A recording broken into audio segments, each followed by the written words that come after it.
Hello দর্শক, Copa আমেরিকার সেমিফাইনালের দল চূড়ান্ত। প্রথম সেমিফাইনালে লড়বে আর্জেন্টিনা কানাডা। দর্শক, যে কানাডাকে গ্রুপ পর্বের প্রথম ম্যাচে 2-0 গোলে হারিয়ে দিয়েছিল মেসিরা, সেই কানাডাকে সেমিতে প্রতিপক্ষ হিসাবে পাবে আর্জেন্টিনা ভাবতেই পারছে না। এবার কোপা আমেরিকায় ফাইনালে ওঠা ঠেকায় কি? কানাডাকে তো এক ফু দিলেই উড়ে যাবে তারা।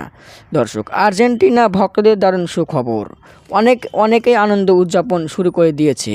সেমিতে সহজে প্রতিপক্ষ পেয়েছে আর্জেন্টিনা, যা কিনা ম্যাচ খেলার আগেই শতকরা 100% ফাইনাল নিশ্চিত।